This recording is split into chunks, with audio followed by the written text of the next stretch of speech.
Hey Stampers, Diane Damage here with ddStamps.com, and today I'm going to show you, I'm going to use the on-film Framelits and the Peachy Keen stamp set, show you how they coordinate together, give you a couple little tips on what to do with them to make them work better. Here's a couple cards that I've made, and I will post these up on my blog with measurements and details so that you can see all the different things I've done, but I'm just going to give you a couple little details of how I did those. So to begin with, I'm going to use the Polaroid Framelit, and this Polaroid Framelit is great. It cuts out, but it also has a little texture involved. And so you can just go ahead and cut it out and you'll get a little embossing on there with just a little bit of texture. Or I like to come in and use a Versamark ink pad on this and just make that texture stand out just a little bit more. So I'm going to go ahead and use my magnetic plate. And so I've got the magnetic plate, the plastic piece, and then try to save paper here. Put my die down, run it through my Big Shot. I'm going to do that off screen. It's just sitting here next to me. When I run it through the Big Shot, I like to take it a little slow and easy through those framelits because I want to make sure that I get a good cut with them. And move this out of the way. Pull this off, and there is your framelit, and this is great because it cuts out a perfect square that you can use different color cardstocks by cutting out different color frames and then mounting them inside of each other. Or I just like to use square scraps for things. Now mine's getting well used, so it comes out fairly easily. But if you're having issues, there are little dots that you can just go through and poke it with a poker. But I've noticed that once I use mine quite often, then it comes out of there a little bit easier.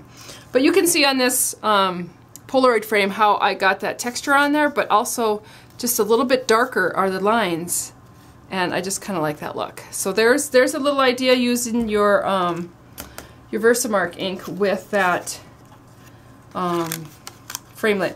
Now this is the film strip framelit. We're going to do the same thing with this. We're going to go ahead and cut one out. This one doesn't have any texture, so no need to ink it or anything. I'm just going to run it through, but I wanted to show you how I got that out of there easiest way. So pull the framelit off, and again you get a rectangle piece that will slide and fit into your framelits. And then mine's still a little bit tight, but these have little squares, and so there's big squares and little squares. And if you just go in and poke on the little squares like that, it starts to push that framelit out.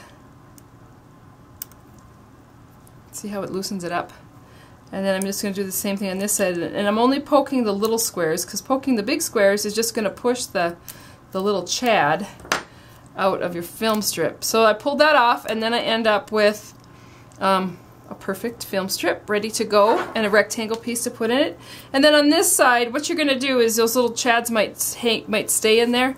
You're going to go ahead and just poke those out with a poker, just to get them all out. You don't want them to stay in there over and over and over because pretty soon it'll be so built up it won't cut through straight, or won't cut through cardstock. So, and then of course you have little pieces of confetti that I'm going to throw on the ground.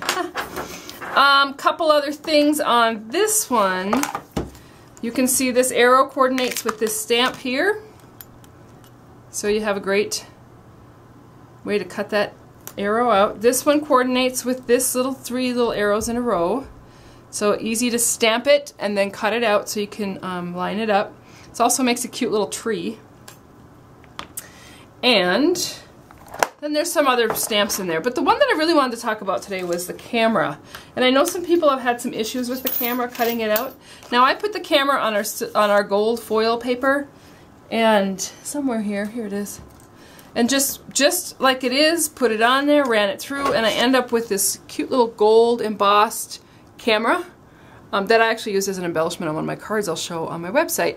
But that's great to get that embossing in there. The other thing that you can do, and this is the kind of the stuff that I like to do, is I'm going to go ahead and take that Versamark or even an ink color. Maybe I'll go with an ink color. So I'm using crisp cantaloupe, a little crisp cantaloupe ink, and I'm putting that framelit right into the ink, and then bring in my magnetic plate, put my paper down there, add my camera already inked up and ready to go. And you can ink it up with ink, you can ink it up with Versamark.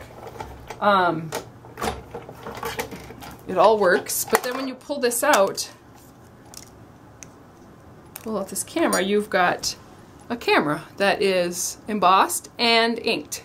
So it gives it some good dimension, and it kind of has a little different look than the stamped camera.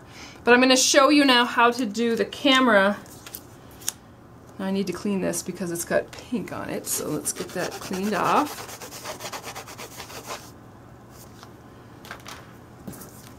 And I'm coming back in with my Big Shot. This time I'm going to go ahead and cut that camera out first.